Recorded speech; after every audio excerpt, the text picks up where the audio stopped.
Hello everyone, welcome back to the layout. It has been, almost a year since I've done a model railroad update, but it is about time for it because I have just about gotten caught up on my rail fanning videos over the years.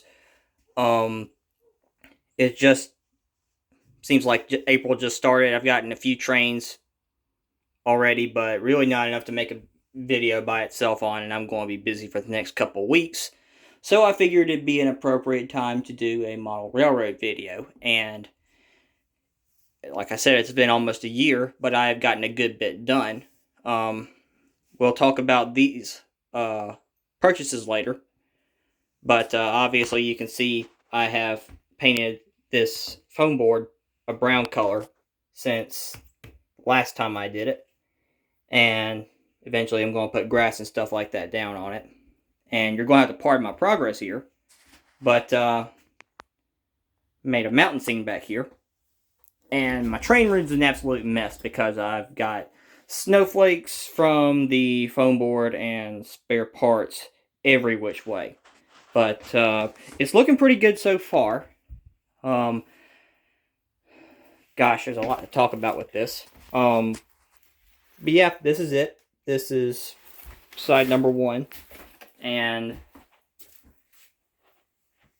side number 2. It looks really good. I like it so far. You might wonder why on earth I have a gap in the middle right here. Was sort of my dad's input for kind of a doomsday scenario. In the event that we needed to pick up and leave, we could take the layout apart and put it on a trailer and be gone. So that was kind of the idea behind that. But yeah, it's not going to be the best mountain in the world, but it's going to be good enough for me. But another thing, I also made it to where I can get inside if I need to. And I've recently put tunnel liners in. I spray painted some aluminum foil gray and just put it on the inside of the tunnel. So that's pretty much it as far as that goes. I'm doing a few layers a day, just coming out here on my own time, just when I get a break from job hunting, because that's currently what I'm doing. Oh, I've graduated, by the way, from college, so woohoo on that. But I'm job hunting now and things like that, so whenever I get a break, I usually come in here and work. And it's coming along quite nicely. When I get to a point, when I get the foam board part finished, I'm probably going to put aluminum foil over the side of the mountain, spray paint it brown or something like that, and go from there. But I've got blue tape over the layout because I don't want any of the snowflakes getting on there and getting up in miles should I decide to run some. So that's why we don't have model trains running in the intro of the video. I decided to make this sort of a less formal video because I've been promising this for quite some time, and I just figured, heck with it, might as well get it out. But anyway, that's the mountainside. So we come around here. My 3D printer has been down for quite some time. I've had the absolute worst time with getting parts to stick. I've gone through about 3 different boards and recommendations from quite a few different people, and nothing's been able to work lately, but I'm going to give it another try because I have a feeling that temperature might have had something to do with it, and my room's almost always the coldest in the entire house, so I feel like temperature might have had something to do with it. But anyhow, I 3D printed this little station section right here. Spray painted this green. Oh, you can see my finger there. Spray painted this green, this brown, and this gray concrete. And this is what it looks like from the side. I've got these, focus. I've got these little sort of edges right here. That way I can allow other platforms to kind of interlock, and I can make stations along the station platforms along the side as long as I feel like. And eventually I plan to do the same thing over here.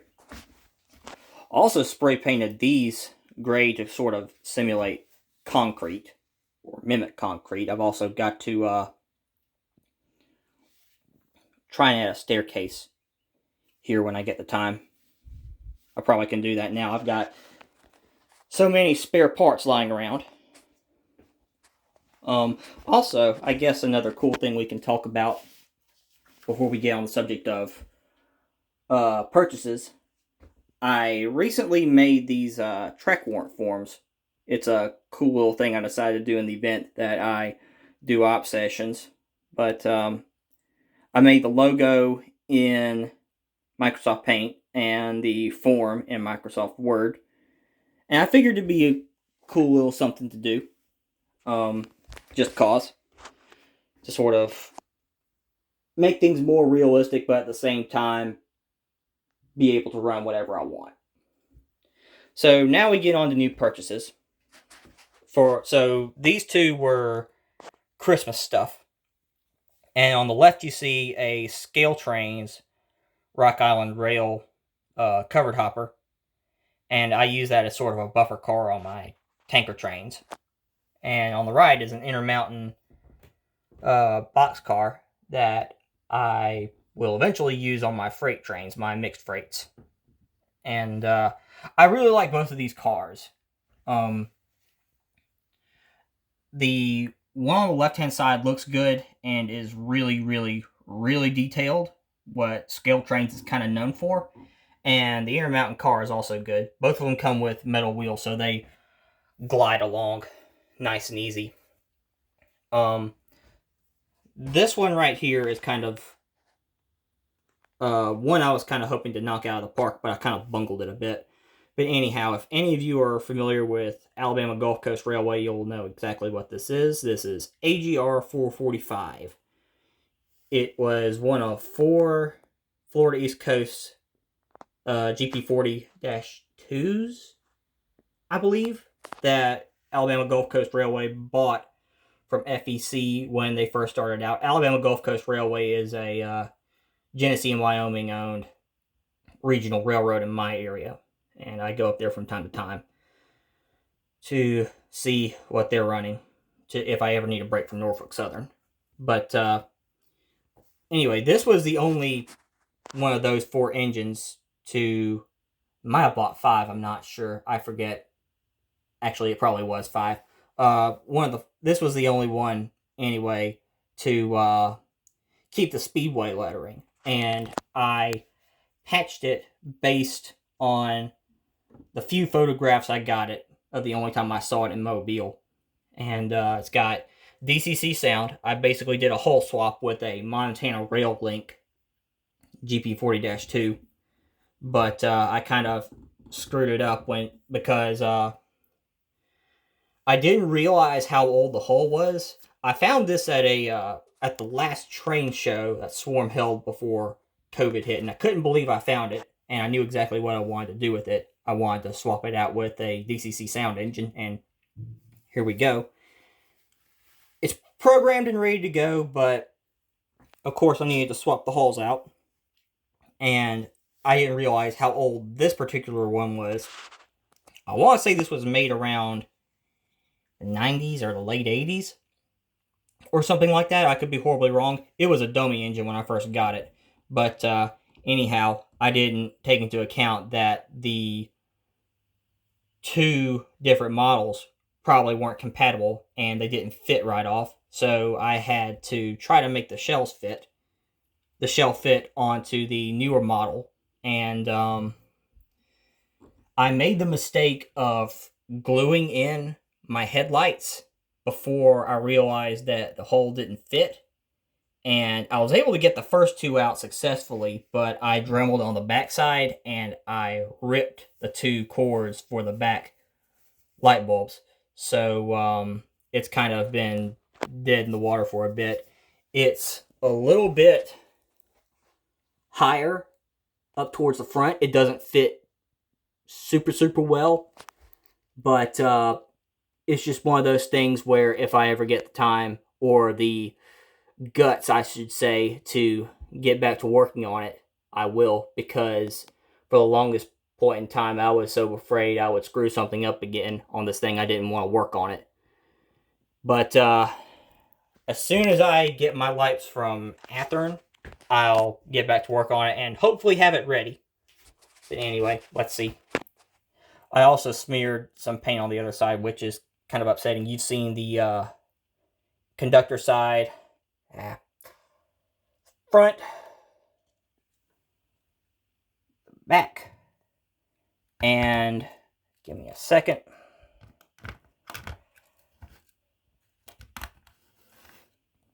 Engineer side, it's not so good side because I smeared a bit of paint inadvertently, and it's just one of those things that I'm a bit leery with trying to correct because I don't want to make it any worse than it already is. Also added a horn onto the back of it. But yeah, as soon as I get my headlights back from Athearn, I'm going to resume work on it. Now on to the next thing is my first Heritage unit of any kind. It is the Athearn Union Pacific 1943, the Spirit of the Union Pacific. It's very, very nicely detailed. Sounds very good. Only a couple complaints I have, and they're minor, is that the ditch lights are kind of crooked, and one of the bottom lights on the nose pokes farther out than the top. But apart from that, good looking engine, good sounding engine. Oops, my bad. Got tsunami sound in it. Got all the details you can expect from Athearn. Grab irons are actually halfway decent. Funny, gosh, I keep bumping this camera. I apologize, guys. But let me see. There's actually a funny story about how I came about finding this thing. In my November 2020 video, I believe, this thing was actually, believe it or not, it was let through from New Orleans to come north on CSX Q602, and it led, and I was able to catch it.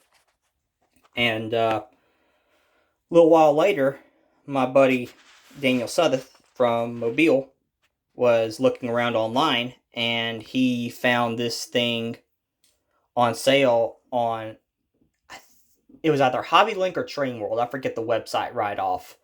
But he found it on sale for about 60% off. So a $340 engine was given to me for completing grad school, and it wound up costing less than $140. So absolute steal getting this engine. Really glad I have it. Looks great. And last purchase to talk about is a Scale Trains Southern SD40-2 High Hood. Ever since I saw one of the first reviews, ever since I saw one of the first reviews for one of these engines, I was just like, I have to have one of these things the next time they come out. Also, great details with it. Most everything that you'd expect to come with Scale Trains. Sorry, I'm a bit cluttered. It's got ESU Loc Sound 5.0. I believe it's 5.0. Yeah. But forward is this way, and reverse is that way, because the Southern ran just about everything long hood forward back in the day. And something else that's cool, this K right here, if you actually, I forget precisely what the K is called, but but it's actually correct to the road number, and it's Alabama Great Southern, which is relatively close to where I live. I'm only about an hour and a half from Meridian, which is where the Alabama Great Southern South terminates, and I've been out there several times, so I thought this was a really cool purchase. It's another good engine, another engine I'm really glad to have. So, that's about it for purchases. like I said, this was a bit of an informal video. I kind of wanted to get it out as quick as I possibly could. But I hope you enjoyed. A few future projects I have are obviously, excuse me, a few future projects I have are obviously to finish up the 445 here and to finish up the mountain and probably other scenery going on around it as well. It's been storm season up here. We've had quite a few tornadoes, so I figured it wouldn't be a bad idea to take all my model trains inside to the house and keep them there, because we actually had a significant amount of weather last year and lost quite a few trees. So I was just me worrying about taking a direct hit or something like that. But I figured since I had all my engines and rolling stock off the layout, it will be a good time to do scenery. And I'm going to continue on during storm season. And sooner or later, I'm going to get back up to running. But I hope you guys really enjoyed this video. Thanks for watching. If you haven't already, please like and subscribe. Also, one other thing I want to point out, I'm uploading this video on Monday because from the past couple of videos I've uploaded, which have been a bit late, Monday videos have gotten more publicity. But I'll try and upload them later in the evening. But that's pretty much how things are going to go from here on out.